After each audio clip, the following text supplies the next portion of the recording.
On today's episode of The Dawn of Intuition, Awaken to a New Way of Being, I am excited to speak with Whitney Walker, a licensed mental health therapist and the founder of Women Waken podcast, where she empowers others to move beyond codependency and to trust themselves fully, live in freedom, alignment, and wholeness, no matter where they are in the world. Welcome, Whitney. Thank you so much. Thank you for having me on your show. I'm very excited. Yeah, we were starting to talk about all of our world travels. And I was like, okay, we have to stop and we just have to press record because I like everything you were saying. I wanted you to repeat so the Yeah. listeners could hear. So, yeah, I just love our one connection to we're talking about really like living in this void right now, living in the infinite potential of I don't know, potentiality, I guess. And like, where we're going to be guided next in life. And like, where are you at in all of this? Well, let's see. I think I'm moving towards the end of the void stage. I think that I've been within it for a while. We were just speaking about having responsibilities that can kind of change your circumstances, right? And my circumstances changed last June because I lost my soul dog, Audrey Hepburn. She was my companion, my best friend. We traveled together for the past 5 years after I became nomadic. And after she passed, I knew there would be a stage, well, of course, of grief, but also just sort of cloudiness, confusion, fog. I think fog is the right word. I worked Mm-hmm. with a pet psychic before Audrey passed to allow me some guidance about she had lung cancer. Mm-hmm. So I found that out a year before she passed. And so she kind of helped me towards communicating with Audrey to me what she needed to be comfortable, how she was feeling, and eventually was able to tell me, Audrey's ready. She's getting really close to being ready. And then talk about intuition and connection. My people tell you, and for me, it was 1,000% true. She told me when she needed to go. She looked Mm-hmm. me straight in the eye. She refused to get out of the car one day and she locked eyes with me and wouldn't look away. And she never does that. And I knew, and I said, is it time? And she just stared at me like, I need to go now because it's about to get really bad. And I let her go. And so I was in that fog of confusion and I just surrendered to that, right? When you go through something like that big of a loss in your life, you just kind of have to surrender to grief. Grief is its whole own animal, its own beast, its own life force. So it takes the time it takes to work through it. And it was challenging. Part of it was just kind of just releasing a lot of control and trying to just have some fun, trying to just be present and allow to be guided. But then once I kind of a little bit had to get back into making some decisions, I was guided to go to Arizona. And that's where the void is embodied by the void, right? I was in this in between in my life. And to me, there's no place like the desert, specifically Arizona, because it's very still, very quiet. I'm now in New Mexico, and New Mexico has mountains. It's the high desert, and it's not that, it's definitely a stillness, but then it has this frenetic energy from the rocks. And of course, Arizona has its red rocks as well. Sedona is a fascinating spiritual hub, no doubt. But further south, I was in Tucson, and that to me was distinct silence. And the thing about when I think of the void, I think of the divine feminine because it's the womb. It's that place of potential. It's that place where something has not yet been birthed. The next chapter of your life, the next era, the next iteration of you is unknown. And you're kind of pulling together the elements of what that will look like from the void. And when I speak of the void, I talk about the infinite possibilities of the universe. Everything is possible. The world we see around us only exists because we've pulled all these creations out of the void into being, right? And there's an infinite more ways and more things to pull in. And we do this on a higher level as the collective of humanity on planet Earth, but we also, each of us does this individually, whether we know it or not. We're consistently pulling from the void. Yet a lot of us just kind of stay where we are and say, well, I have what you're supposed to have in place, so I just kind of stay here. But I've come to recognize my life as having different chapters, different stages. And so I always kind of know when I'm headed back into the void, which just means that one chapter has ended. It's something that's come to a conclusion. A cycle has ended, and there's a new one about to be birthed. I have so many questions about all of that. One is there's so many things I want to dive into just what you said. Yay.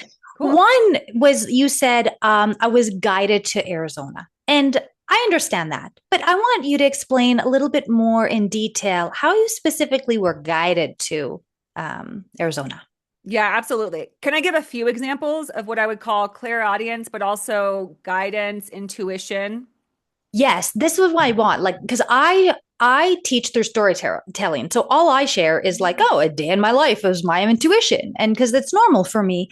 But so this is what I want to hear from you. Like another kind of nomad who's living this intuitive life. Like how are you guided through life? Yeah. With Yeah, absolutely. examples. Hmm. So one of the earlier well, you know what? It happened before I had my awakening, if we want to call it that, where I would just suddenly an idea would pop in my head.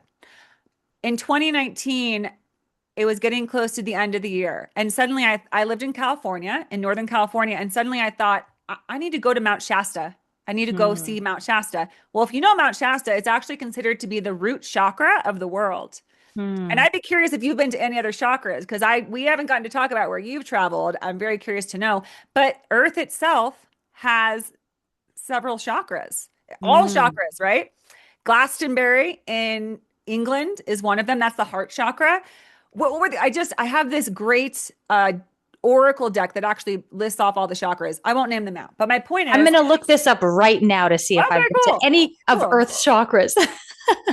Go Ooh, I for it. would love to know. Continue. So I was guided to go to Mount Shasta, and people had talked about it because I was getting curious about spirituality at this point.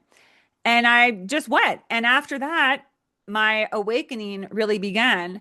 And so that was intuition and guidance, but I just brushed it off as an idea that just popped in my head. And that's what it is. But to me, I think that we're all intricately connected to everything around us, seen and unseen.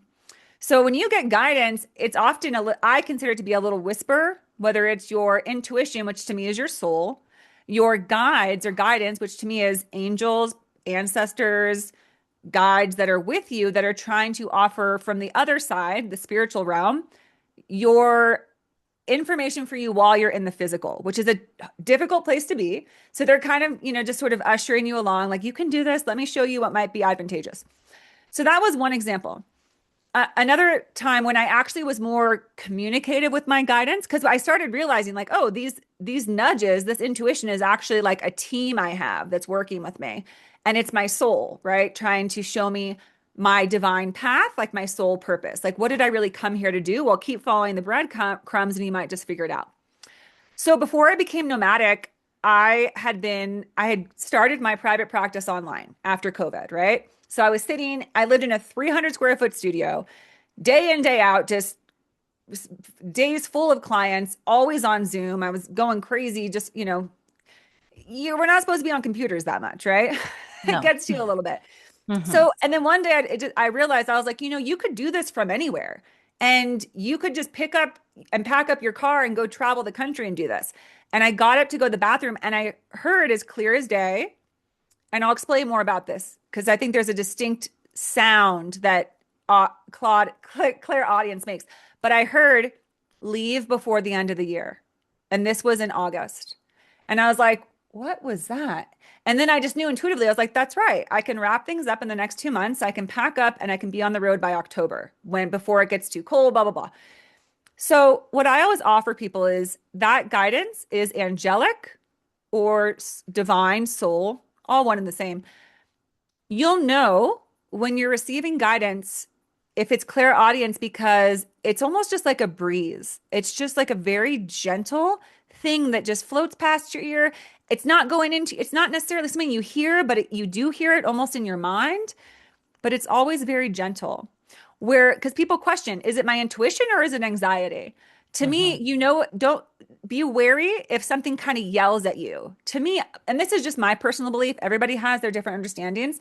But when I get that nagging, that's my fear talking. Don't do that. Don't do this. That's my fear. And so I'll hear it and say, okay, I heard that. I heard that no, I heard that fear. I'm going to sit with this for a little bit and try to get back to the silence. And that's usually when clearer guidance comes. That's just very gentle and always feels very loving. So I got on the road and I headed out. And to be honest, the first leg of my nomadic traveling, I was going through a dark night of the soul. I think I was guided to go on that trip because I had a lot of purging to do. And here's the other thing, and I'm sure you can appreciate this as a fellow traveler. I am such a believer in the power of movement, physical movement through the world to help Mm. release and process things. I had a Mm. lot of built up stress, anxiety, trauma, childhood things that I was working to resolve, but it was still very dense within me. And something about the movement, I spent 3 months on the road that first trip, and I cried probably half the time, sobbing, releasing, purging emotions, feelings, grief, sadness, loss, disappointments. I thought I was going crazy. At a certain point, I was like, is this what a mental breakdown is? Like, am I okay? And that's a valid question for all of us to ask when we're going through it, right? Because a dark night of the soul, to me, it truly is where you have hit a point in your life where, in order to move forward, you have to release certain things that are gripping you. And you Mhm. have to ask yourself, am I aligned with my true purpose? And that's how we connect. Your dog is so cute. He's usually he really wants attention tonight.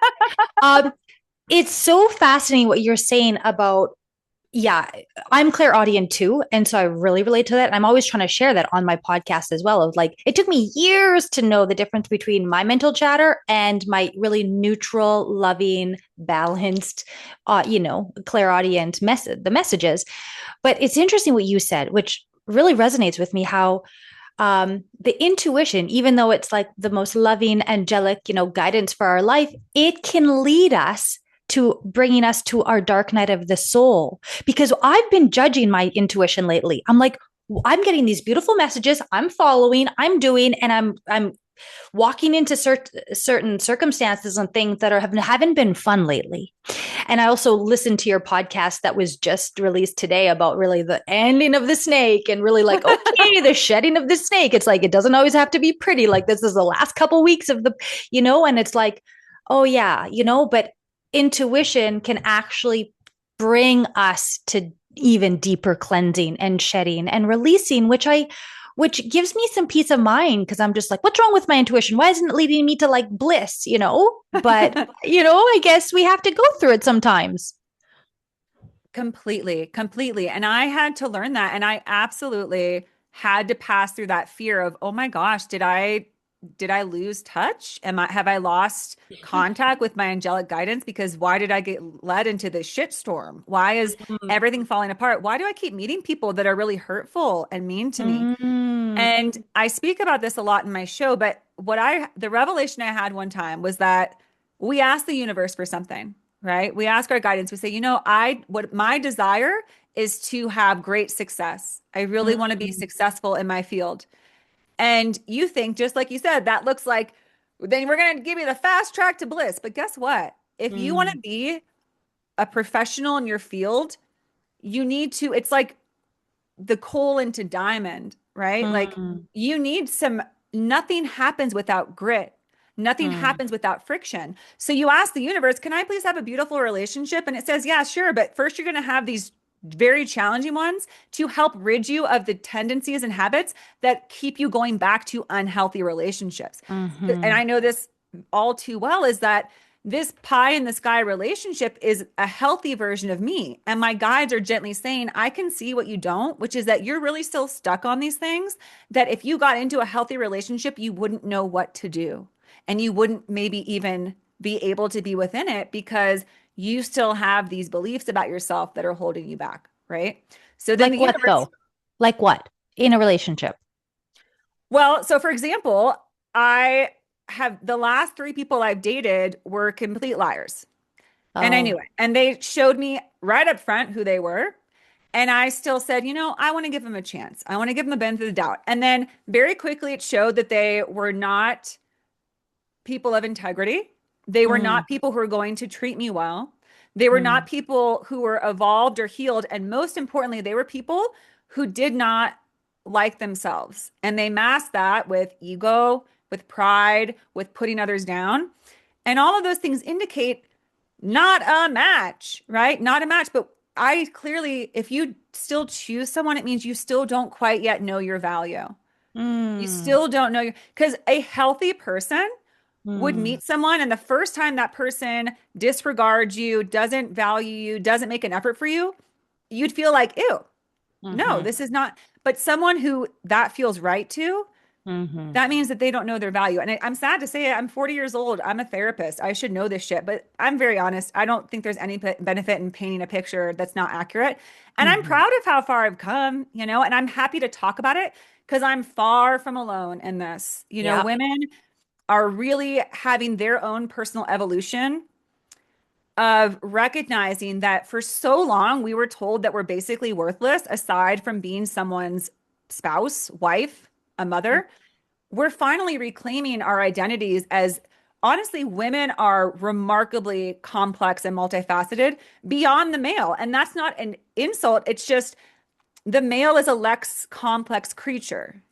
Just by nature, it has less facets to it. The feminine is so many different intricate parts because it's of the void, it's of potential, it brings life. And the masculine is what supports life. It's about structure. And so it has less to it, but it does really good at what it does, right? So we're learning to realize, holy shit, wait a minute. Am I actually like beyond powerful? And women are starting to say, yeah. And I don't know if you're aware, and I don't know where you are in relationship status, but there is this whole wave of women who are saying, I'm actually totally fine to be alone if it means not lowering my standards or accepting poor treatment just so I have a partner. And again, I think it's because women are recognizing that we're actually such a wonderful, beautiful asset to anyone's life that we don't want to accept anything less. So back to the original point is that, yeah, I would encourage anyone, if you feel like you've lost your way and you've been just dealt a difficult hand, trust that it is life trying to upgrade you. We Mm, only upgrade through challenge. That's it. There's mm, very few, I think there's a few souls that come in for an easier ride. Every lifetime is different. We come into a lifetime for different reasons. Clearly, I signed up for the super fucking difficult one, or I don't want to say difficult because in so many ways I'm so blessed and I've had wonderful experiences and wonderful support and privilege in my life. But in terms of my inner workings, it's been one thing after another in this lifetime. And I know now that's a gift of your awakening is that, oh, this is for a reason. My soul wanted to upgrade and do it and expedite it. Because for me, it happens really quickly. But again, this revelation I had was just so clear that please don't judge the difficult times or assume it means you've done something wrong. It's literally preparing you. And I've seen it to be true because here's what I found. Every challenging period of my life released something from me. Literally, mm, it's that friction. It works away. It's an exfoliant that clears out what's been marred and what's been sort of muddled in your life. And on the other side is greater freedom because each one of those times released heavy, heavy energy that afterwards I could feel it. I don't feel so imprisoned by those old feelings. I don't feel so stuck in my ways of thinking. And another example of that for me, a big part of my work I speak about is I struggled with a severe eating disorder for 20 years. It's mm, 2 decades. It felt like forever and it was exhausting. And I never thought it would go away.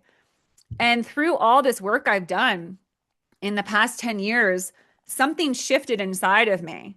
Just like I talked about, this grit, this friction released the parts of me that felt like I needed so much from my relationship with food, my dependence, my addiction to food. And now it's gone. Something shifted. The energy, it was alchemy. Alchemy mm, is a mix of energies. It's a change, it's a combination, it's a reaction. And that really led me to believe that anything is possible because I never thought I could ever let go of my eating disorder. It felt like a part of me. I felt totally consumed by thinking about food and weight and eating for so much of my life. And now it's just, where did it go? What happened? And I think it was a direct result of just these years of many, many efforts to take the challenges, walk through them, let life work on me, on my energetic field, on my internal emotional body. And whatever it was that had that attachment to food disappeared. So I believe that that's the nature of all addictions, that we get attached or addicted to things that we believe provide for us something that we cannot provide for ourselves. Again, back to the example of dating men that are not worthy of you. We think they have something and it's approval. For girls like me who have daddy issues, you look at this man who's kind of aloof, kind of lame, like kind of seems like he may or may not like you. And you're like, perfect. If I can win you over, if I can get you to tell me that I'm enough and that you love me and I'm lovable, then my daddy wound will be healed and I'll have a, that's not how it works. Because guess what? The only person who can decide that you're worthy is you. That's the fascinating thing about life. We always think we're trying to get something outside of ourselves, but ultimately it's an inside job. We only Mm-hmm. ever shift our belief because of ourselves. We just think that, okay, if this guy will date me, then I will change my mind about myself. It's just Mm-hmm. it's a make believe thing. The truth is that until you fundamentally believe that you're worthy, that's the only thing that shifts. And as long as you don't believe you're worthy, you will spend your life seeking things outside of yourself, constantly being dependent on external things to keep your inner body regulated. And that is the definition of a living hell. I know because I lived it. Through drugs, through men, through sex, through food, I tried to regulate myself Mm-hmm. until I had that dark night of the soul and realized, like, you're way more powerful, girl. You don't need Mm-hmm. all that. And it wasn't that easy, but over time I realized, oh, I don't do this anymore. I don't do this anymore. I don't need this anymore. Everything was starting to come online within. And I believe that's possible for everyone. The only challenge is that most people do not consider that a life path. We're so focused on get a job, find a partner at the right age, don't get too old before you get married, have your kids, have the job, have the house. Most people, you can spend your entire life focused on everything outside of yourself. And our world kind of encourages you to do that more than to spend your life looking within. Mm-hmm. So then we have the world that we've created now, which is in complete detriment because when you don't love yourself, you're always going to be just trying to seek acceptance outside of yourself. And that's all we're doing. If you look around, like every single booming industry has a lot to do with people's insecurities. Let me Mm-hmm. sell you this. I'll sell you self-approval. I'll sell you acceptance. I'll sell you popularity. And I'm not mocking it. I'm not a believer. I don't hate anything. And I don't want to condemn the way the world is. I heard once that everything you see around you is a divine, blessed creation of the collective.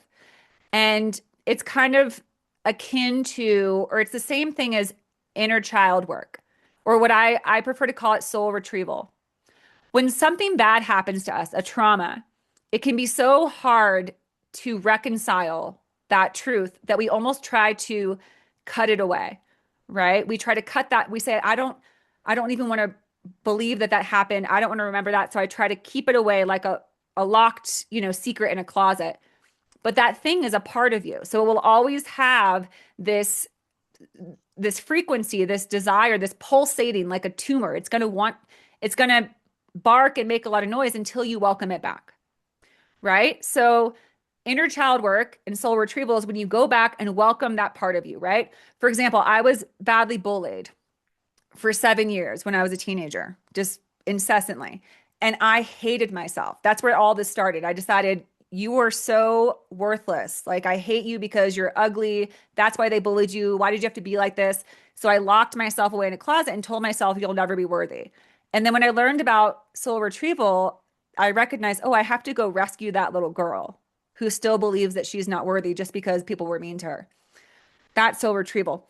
My point of all this is that humanity is reaching a point where we need to be open to reclaiming and admit, okay, we went into this really dark place where we killed each other to assert power, where we claim superiority. Some people are better than others.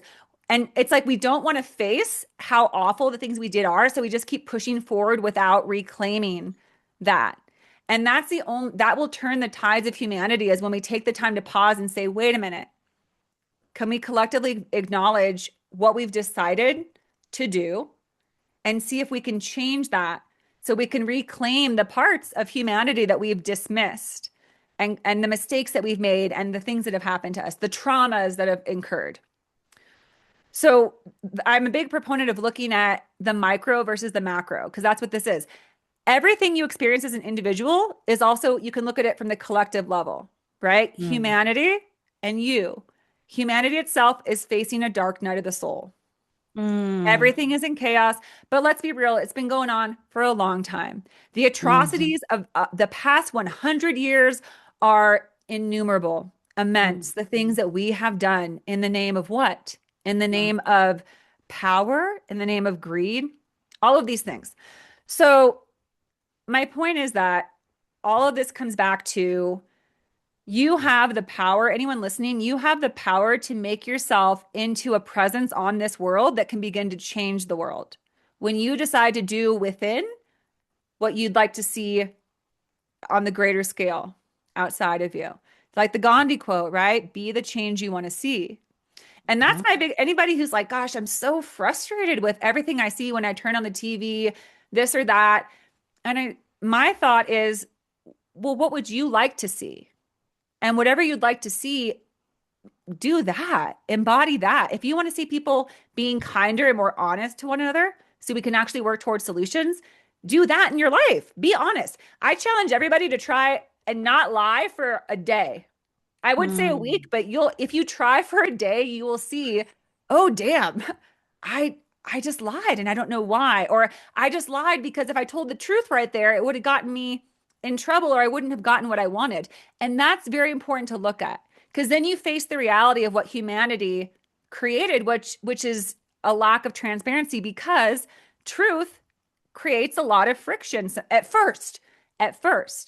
But the thing about truth, it's hard at first, but once you overcome that, it's a clear path, right? If you break something in somebody's house, which I've done, we talked about trusted house sitters. We both have Mhm. pet sit, and I broke something in somebody's house. And I refuse, I don't withhold the truth. I really, really make an effort to not do that ever. So, little lies, right? Like, oh yeah, your hair looks good or something. But, the bigger things. Anyway, so I told the person immediately because the alternative is, well, I just won't tell them and hope they don't notice. But then what happens, I go on with my life, and in the back of my mind, I'm always thinking, what if one day they find out I broke that glass and they Mhm. reach, and so you're kind of living. That's what lies produce. Lies produce long-term, low-level stress, and truth produces immediately potential stress and discomfort, but then it will right itself. And I want to tell you something fun. I told this person that I broke their glass and they were not happy about it. And I was more than willing. I was like, I'll pay for it. And they're like, yeah, we're going to take money out of your payment. This was a paid one, not trusted house sitters. That you don't have to pay for that. And it was $49.70 is how much they charged me. And I was like, whatever, I'd rather be honest. I'd rather just get things straight. The next day, or a few days later, I go to the store and I go to the store and I go to check out and I see the guy had discounted my tab and he had put his employee discount on my purchase. And I was like, whoa, that's a big discount. And he's like, yeah, he's like, I never do this, but I just wanted to do it for you. And the discount was $49.70, which means I Mhm. got that money back. So sometimes the universe, or always the universe, will write things and it will always reward truth, honesty, love, transparency. And that was just such a shot in the arm of like, I'm going to keep going with this. I'm going to keep preaching about truth. I'm going to keep working on always telling the truth because it always pays off. I love this message. You said so many topics that we could literally do, I think, a podcast on like every topic you spoke about. I want to summarize because I just want to summarize a bunch of things because Yeah.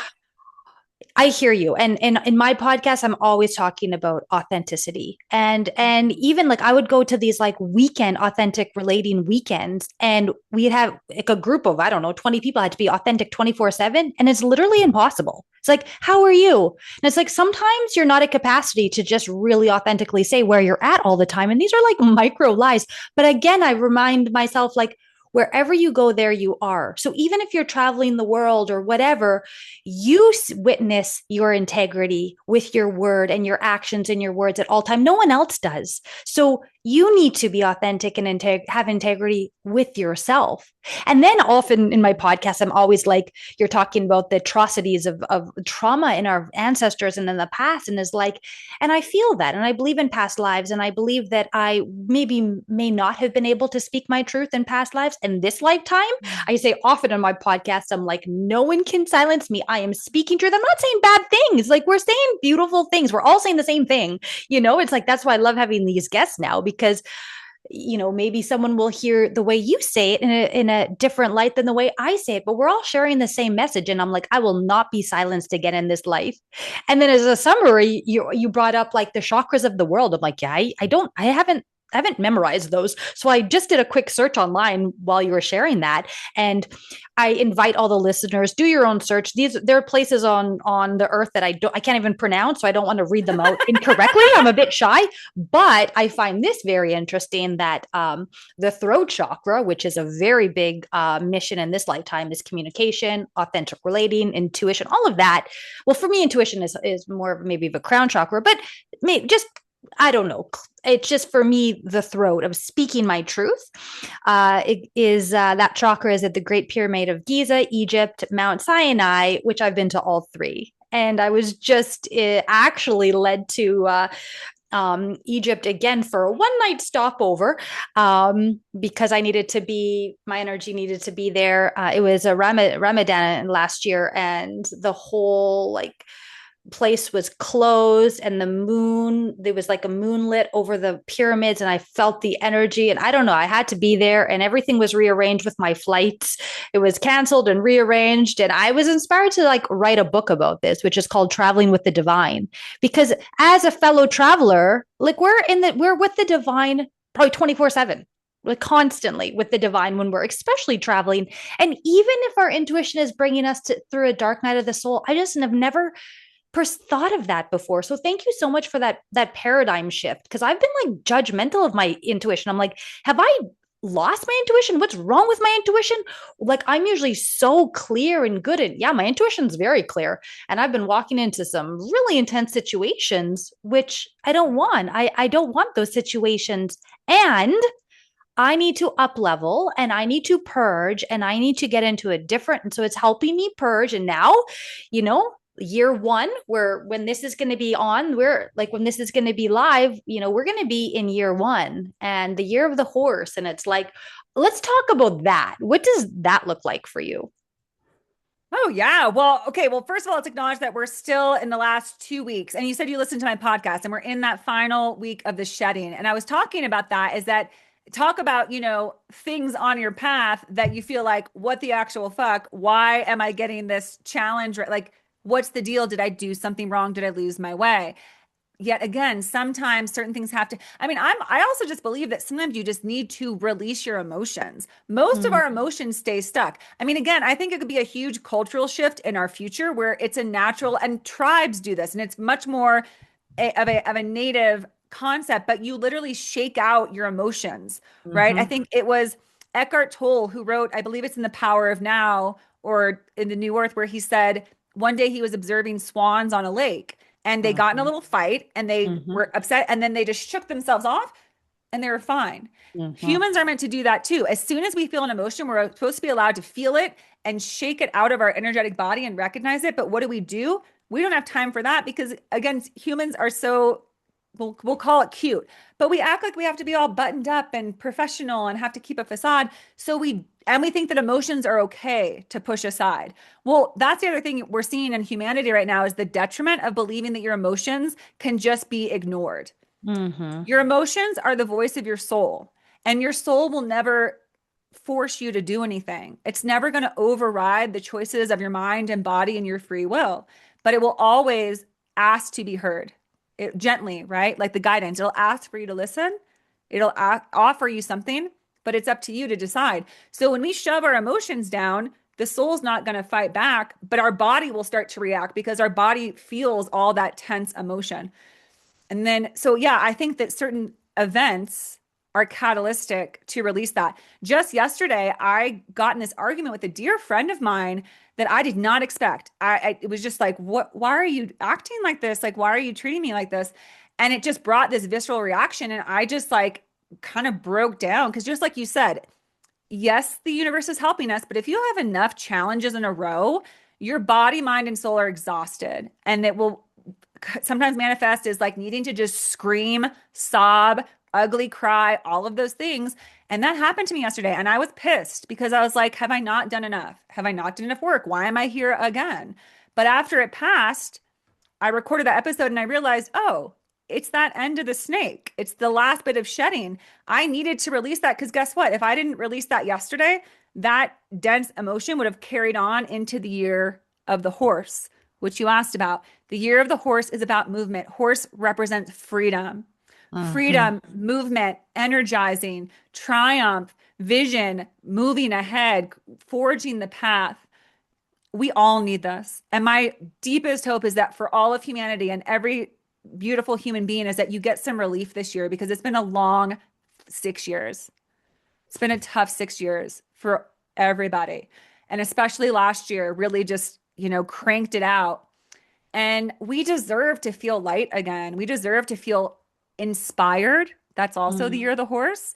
We deserve to have some wins. What do horses do? They're race horses. You're going to have some wins this year. That's what this is about. Yet it's not going to be perfect, right? Because the other thing is you have to learn the nuances of every animal spirit. And the thing about the horse is it's not necessarily impressed with accolades. It's not always going to be about achievements. Sometimes it's just about exploring and moving and for just the sake of that. So we don't know exactly what it's going to look like, but it's definitely going to be a time where you start to feel that it's a little bit easier to make progress, maybe a lot easier. I think some people will shoot straight ahead. It's going to be exciting. I believe that. Well, as we were sharing all about that, my time where I'm recording, it was 555. And I love that number, change. And I was I've been like, seeing that. mm-hmm, I've been mm-hmm. seeing that. I love 555. It says Me change, too. baby. Changes are Me coming. too. But again, it goes back to my earlier example. I can't tell you how many times that I've gotten messages of like change is coming, change is coming. And I'm like, great. And then I get hit, bam, bam, Yeah. bam, with huge life challenges. And again, it's the universe saying, no, no, girl, you're right on time. You're right where you're meant to be. Just we know that you're strong. You can get through this. Your internal body improves every single time you go through this. And I'm like, thanks a lot. Somebody mentioned this on my podcast, and I think about this too. She said, sometimes when I get guidance from my angels, guides, I say, when was the last time you were on Earth? Like, do you know what it's like down here? You keep giving me this. Do you know how freaking hard it can be down here? Because I'm just Yeah. wondering. Yeah. So hang in there. But yeah, and I think that there's going to be triumph this year. I really do. And I think that people are going to be able to begin to explore things that they may have felt blocked to. Because Mm. just like I described, they may have previously felt like they were moving forward and then hit some hurdles that were preparing them for where they wanted to go. Right. Mm. Yeah, that's definitely the message I needed to hear. And I just so can relate to so many things you're saying, just even about relationships of like, oh, that lesson of I'm 41. And when I was 40, I was still in that too, meeting the masculine who didn't see my value. And that led Wait, me in what did you say? Did you say when you're in your me 40s? when I was 40 last year. Does that I mean you're older than 40? I'm 41. Damn, Yeah, girl. I'm You look 41. fabulous. Do people Thank you. think you're in your 20s? Yeah, I just got back from travel and everyone thought I was in my 20s. I'm like, no, I have a lot of gray hair. They're like, oh, who cares about that? Like, I don't know. But and it's just like, yeah, at 40, it was like I met this masculine who didn't see my value. And I went to a deep dark night of the soul. Like I was in Nepal, Himalayas, crying in caves, like literally like going through it. And he had to really push me to go, it's okay, you don't see my value. I see my value. And it's like painful. It's so painful. But now it gotten to a point because I wanted to really talk about this like divine feminine. How are we led? And I got to the point now where I'm like, I'm one of those women who said, like, I would rather be single for the rest of my life. And I love the masculine, but I'm like, I would rather be single for the rest of my life than to endure another relationship like I had endured and where they don't see my value and my divinity. It's like, no, I need to meet men who see my light. And I've been very protected. The last 5 years, these men, I chose them. They did not see me. They did not see my light. Now I'm sitting back and going, no, the masculine has to see me and they have to see they have to see me. They have to see me. And if they don't, I'm being divinely protected. That's it. That's exactly it. And what you just described is the reason why so many women give into this is because they're not looking for a man who sees their light. Because I can use Mm, myself as an example because I think I represent a lot of women because of my own wounds that created beliefs. Remember that. Oh, whoever needs to hear this, this is not your fault. If you have a mm, tendency to date men who don't value, it's not like you woke up one day and said, I really want to just like fuck shit up and just date horrible men who treat me badly. All of our beliefs are created from experience. And most of these core experiences happen from the age of 0 to 10. Some people even think the first 3 years of our life create some of these beliefs. All come down to these core beliefs. I'm not lovable. I'm not worthy. I don't matter. I'm not important. And I will not be taken care of. I'll be the abandonment wound. I'll be abandoned. These are some of the core wounds that will dictate every decision you make. Remember that all of your decisions come from a belief that you hold, every single one. So for someone like me, I'm not wanting someone to see my light. I'm wanting someone to see the insecurity I have and fix it. Oh, you like me because mm, you think I'm pretty? I never thought I was pretty. So you think I'm pretty? Tell me I'm pretty. Oh, you think that I'm good enough to be your girlfriend? Because I've always been insecure because people didn't want to date me. So I'm good enough to be your girlfriend. I didn't give a mm, fuck if they saw how brilliant I am because when I came face to face with these people who represented my trauma, I went down to their level and said, please pick me. Please, mm, please tell me I'm enough. Please tell me all these fears are wrong. And they'd be like, yeah, okay, I'll mess with you. I'll give you just enough. And every little breadcrumb felt like a feast to my little wounded self, right? mm, Until, just like you said, you hit those distinct situations, those distinct events, those distinct people where something shifts and you're like, what the fuck? Like, I'm done. And I'll tell you something interesting. Last year, I got in another situation like that and I knew what it was.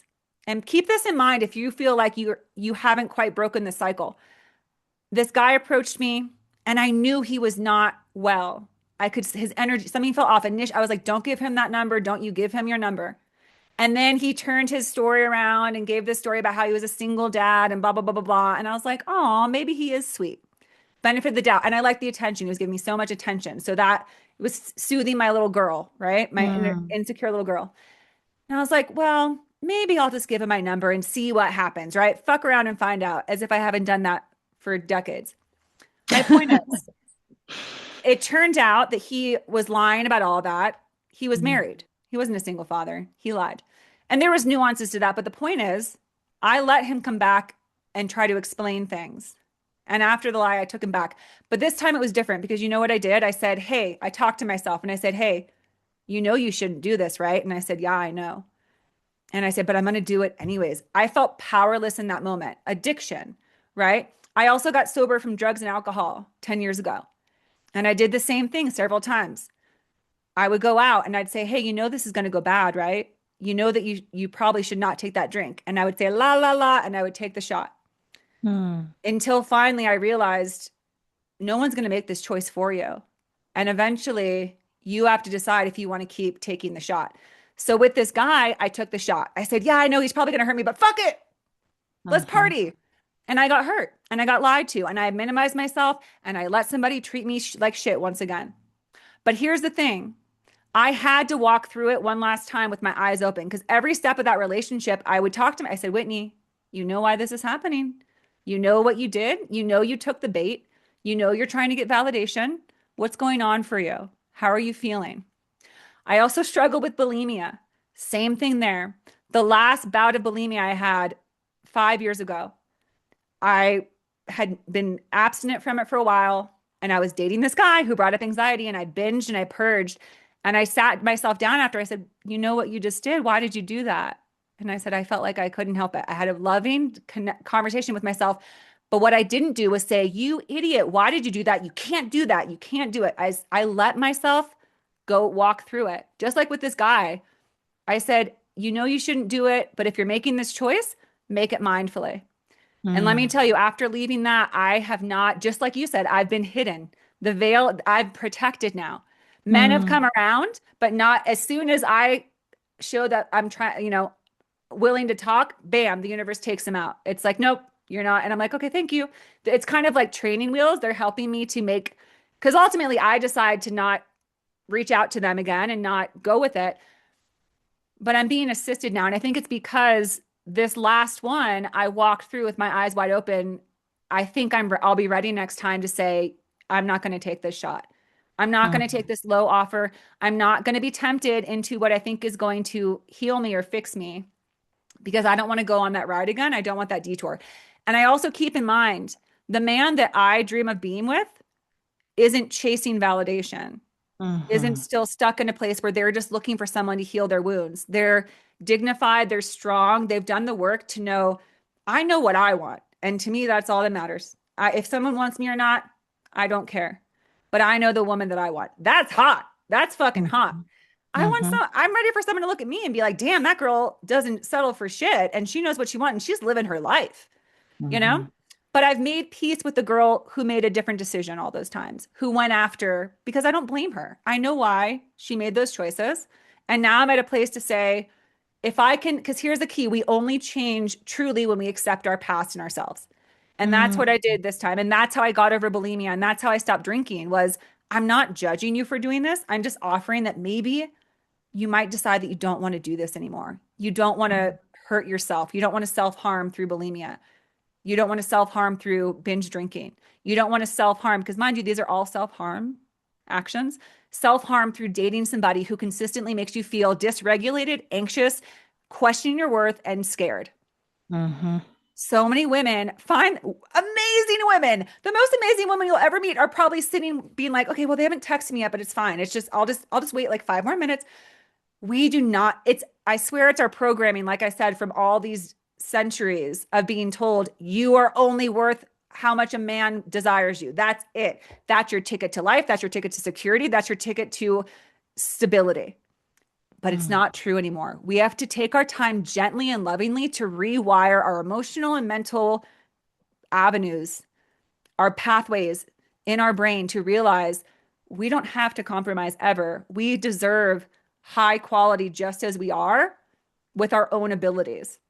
And I think that we're shifting, and people like you and I who are making new decisions, this is how change happens on the grander scale. When enough individuals take that leap and make higher choices, other people see it. That's why I believe in the power of speech and podcasting, because you never mm, know who's going to listen to an episode and say, wait, what did she just say? I've never heard that. Sounds like she's talking about me. I know what she's talking about. And you finally feel what it is. It's that human connection. We are not alone. We're all the same. mhm, Our experience is so alike because we're all connected. We're not separate. And the pain hurts the worst when we tell ourselves there's something so wrong with me mm, because I keep doing these things. And if there wasn't something wrong with me, I would have met a good man by now. And I wouldn't have done these horrible things to myself. There's something so wrong with me. There's nothing wrong with you. There's nothing wrong with you. This is a natural reaction to the alchemic result of the things that have happened to you. And a quote I like that says, what happened to you was not your was not your fault, but what you do about it is your responsibility. I mhm, spent a long time in victimhood. And Mm. that can be, that's probably the most dangerous place to be in. Because that's where you say, I have no autonomy, I have no power. Because of what happened to me, I will never be able to be happy. And it's difficult, but it's like getting stuck in mud. You really can just get, and it can feel like the most laborious effort to try and get out of that muck of self-pity. And that was the hardest point of my life. And that's when I got sober, is I literally felt like I could not move in that mud. I was like, I'm just such a piece of shit. These memories haunt me. This trauma feels like it's going to eat me alive. These beliefs about myself are killing me. But somehow I found the way. I think it's because I've had several lifetimes. And this lifetime, I'm like, girl, get it. Like, just go for it this time. But anyone listening, please know that you are not alone. There's nothing wrong with you. You are at your core a beautiful fragment of the universe. You have pure unconditional love inside of you. Once you tap into that, you'll get enough space to take the next step. And Mm. sometimes we hit those periods where all it is just one foot in front of the other. And there is such a sacredness in that, where you just have to put your hand on your heart. And I've been there, and just say, just take one step.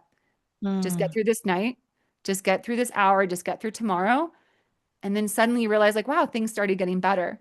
But that low point, that rock bottom, that dark night of the soul, it's just you and God at the end of the day. It's you and the divine.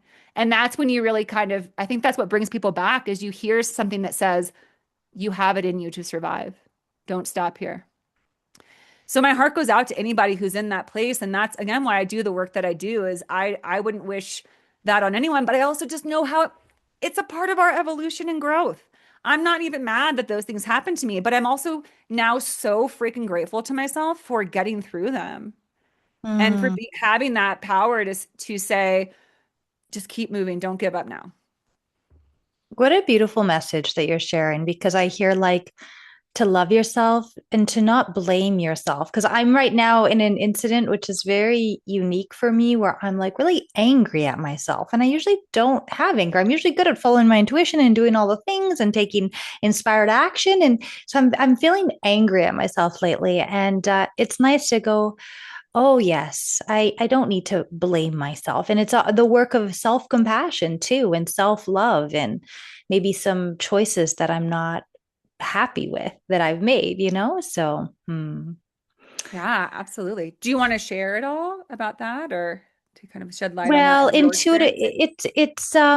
it's maybe a kind of maybe a release of like what's no longer serving me. So my living situation, like I was getting an intuitive message to leave where I'm living a beautiful home, and to like leave and go travel and all the things. And I was receiving that intuitive message, but I never really acted on it. So now I'm in a position where I can't like rent my entire home and leave. Um, so it's just a really weird, very weird situation. But like, no, I was Mm. gently guided, and it's like my intuition's like, okay, you're fine, just stay where you are. But I'm angry at myself because I'm like, no, I want to be like free and go travel the world and do all these things. But yeah, I feel like yeah, it's just such a weird situation. Yeah, yeah, Yeah. Well, I would offer that just intuitively is sometimes it's sort of like that idea of, sometimes you get frustrated because maybe like you knock over your coffee in the morning and you're like, yeah. dang, now I'm going to be late to work. But you don't realize that knocking over that coffee made you 10 minutes late, and a turn you would have made, you could have had an accident, and the universe was kind of trying to delay you. So the weaving is always happening. And I know that can be annoying to hear, because here's the other thing that I'm a big proponent of. Anger is important. Anger is a very important emotion. We're not meant to suppress anger. Suppress anger leads to rage. And what I've heard is that anger is a natural emotion and rage becomes unnatural. And Mm. rage only happens when you push down, or you push it. Anger is like a kettle. You just got to blow off steam. You're allowed to be frustrated with something. Just like I said, sometimes I'm like, hey, what the actual fuck? All these lessons, and where's the turnout, right? Like, where's my reward? Come on now, pay up. You get mad. I get mad at myself, and I let myself now like blow things off, and then I'll usually find peace after, right? Usually we'll come back, and or new information comes in, and we realize like, okay, maybe this makes more sense now. But I would just encourage you, like, Like be angry for a little bit. Be like, Mm. I really wanted this outcome and I looks like I'm not going to get it. And that's also like some grief mixed in, right, with our Mm. anger. And you're going to reach a point where you're going to be like, "Oh yeah, I forgot I was angry about that." But for right now, it's valid and important. Is just my thought, just a little I offering. love that. I just love that. One of the most enlightened humans I've met so far in this lifetime created a retreat center that's no longer running in Costa Rica. And I went to his manifestation retreat. And we did a lot of work on anger. And I was like, I want to manifest stuff. Like, why are we doing anger? And I realized how much shame I had about my anger. So it was like the afternoon, everyone was sitting kind of like in a semicircle, and I had to get up. And even his mom was there. This woman I like really respected. And she is this like the divine woman. Like, I just loved her. And I just like got up, and everyone saw me as like really sweet and chill and meditating all day and super just chill. And then I get up and I just start like, I want to say raging, but like letting all my anger out and swearing, and just like, it was just, I turned it on instantly. And I also think what I've heard too is that's a lot of emotional maturity when you're able to access emotions, because a lot of Yeah. people push them down. So I was just like, okay, it's my turn. Boom. I accessed like all of my anger towards everything in the past. And I was hiding. My back was towards everyone because I had so much shame. And then I turned around. Finally, I had enough courage. I turned around to look at everyone as I'm swearing and everything. And everyone looked at me like the biggest grin, and their eyes were open, and they were just like, wow, JD, that is so beautiful. Your anger is so sexy. Like they just like thought it was the most beautiful thing that they ever saw. And I really had a snapshot of all of their faces lit up watching me and being witnessed, and like, oh, this isn't shameful. This is beautiful. This is a beautiful energy that ushers change. And so I do see that. And I really do encourage emotional. I do, a lot of retreats and workshops, and I encourage a lot of emotional release. I'm all about that. So I love this reminder of like, hey, Jade, you can give yourself permission to be angry. Like you were disappointed, you're frustrated, like it's okay. Like I love that, giving permission to feel my emotions. So thank you for that. And also, before this ends, this our recording ends, I really want to just honor Audrey as well, because you were bringing up like, oh, I went to this animal psychic and all the things, and I can't Wait, see wait, her. I wait. can't see her. I know we got to see. Oh, she's so sweet, so cute, eh? And because you were saying like, oh, the animal psychic and it helped me, and I went, oh, like I don't know, maybe 10, 15 years ago. That's how I started my intuitive path, was intuitive I saw animal. that on your website. I Intuitive. was like, You saw that. "Oh, Oh, you saw girl." that. I know. It's like we're not expecting to talk about this today, but I started my path on intuition with intuitive animal communication. I don't call myself a pet psychic, but I do readings. I have intuitiveconnections.ca if people want to look at the website. I just work by donation if people need readings, and it really does create like peace of mind for people as they're losing pets. Because when I've checked in with animals myself, um, my humble experience is like animals are so neutral to transitioning over. They're just like, yep, I can go, no problem. If you want to kill me, look, kill me. If you want to like euthanize me, because I think about this one farm animal. My sister's like, you need to do an emergency reading right now, and they were going to take a gun and shoot him, this dog, because they thought he was in pain. And so Yeah. I checked in with this dog, and I was like sobbing, like I was really in this energy, and the dog's like, it's okay, calm down, I'm fine. Like they can shoot me if they want. I'm fine. Like just so neutral. I was like, wow, not saying that humans should be shooting animals, but like there's a Well, neutral. if What it's I get, there's a neutrality to death. Yeah. what did they end up doing? Did they have to put They a decision down? nope, they because I checked in and I was like, yeah, the dog is not in pain, because they were so scared the dog was in pain. Yeah. And then they're like, okay, if this is the last day, then the dog requested some special food. So my sister like ran out and bought some of those foods. Like she didn't tell this family, because the family would have thought she was like out of her mind. But my sister really supports me in all my missions and projects and all the things. But no, they ended up. I don't know how the dog ended up passing over, maybe just with old age, but it wasn't that day. They did not. They did not shoot the dog. Interesting. But yeah, animals. I have a lot of friends who are like, yeah, I wait for my animal to tell me, and they tell me when they're ready to go. And Yeah. I think that's great, and that is intuition too. Like, what is that? There's people are so intuitive. Like, oh, anytime I do animal readings, I'm just like, you already know this information, but people are always giving power. When I was learning my intuition, I was always going to tarot and psychics and here's money, do it. And people would be like, all the readers are like, actually, you're more psychic than we are. Here, they give me their own decks. They're like, take it, go home. And I'm like, no, no, no, no, no. Here's my money. And it took me decades to go, wait. And in one of your podcasts, you were talking about the divination tools to help Mm-hmm. us really see that we're a channel. And so I just love that point too. Like we all have this and we can use tools and we can communicate with our animals and all the things. But anyways, what is some last like closure message that you want to share for the audience today? Well, this is like just chirping to me. So I'm just going to say this because you asked, we were talking about dogs and our love one, my dear Audrey. I think about her every day. And I just had to share this for whoever wants to know this or whoever it's meant for. But I was doing acupuncture yesterday and I was laying on the table. You can't move, right? You have needles in you. So it's very meditative. And I was missing Audrey, and I just kind of took a moment. And I was like, Audrey, I really miss you. And I sometimes wonder about what were you? You were such this remarkable, beautiful creature in my life. And I was just having all these thoughts.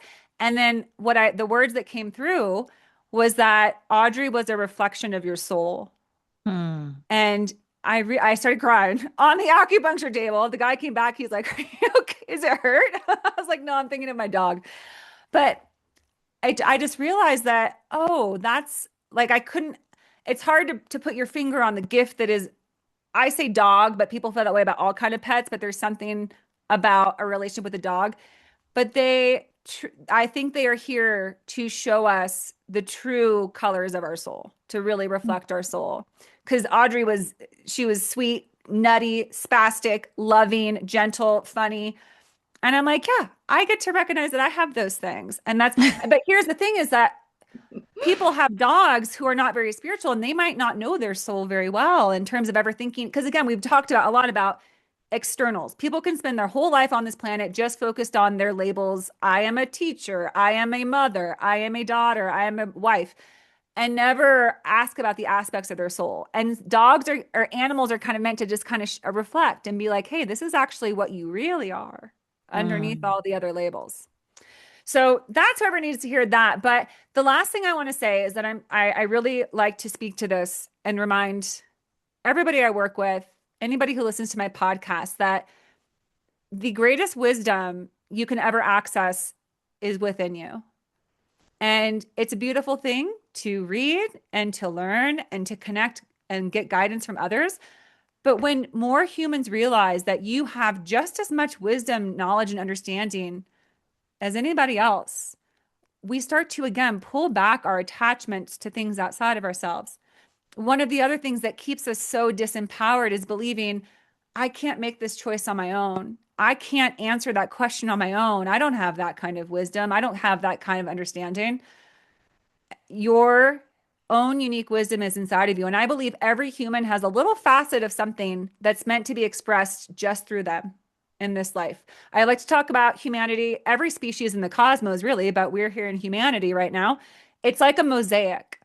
And a mosaic can kind of be as a disaster. Mosaics are often made from breaking things, and you have all these random chips and fragments of a bigger art piece, and you put it together and you pull back and you say, oh my God, look at that beautiful picture from all those individual pieces. And each one of us is an individual piece, yet the picture is not complete unless you allow yourself to be seen, your unique part of the whole that is humanity.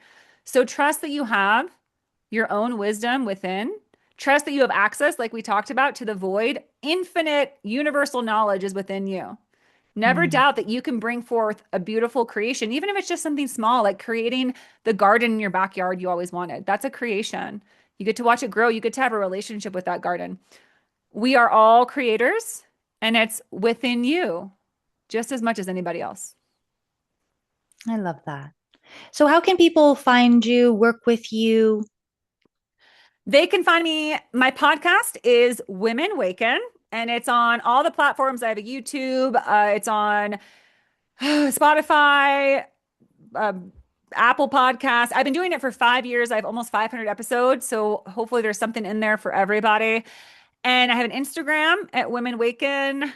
I'm on Facebook. And my website is womenwaken.com. If you find me on Instagram and add me, I love to, anybody who resonates with this message, send me a message and I'd love to connect with you. But also, I like to pull a card for whoever reaches out. It's just a fun way to engage with the audience. So, yeah, that would be awesome. I love that. Well, thank you so much for your time today, Whitney. Thank you, JD. This is such a pleasure.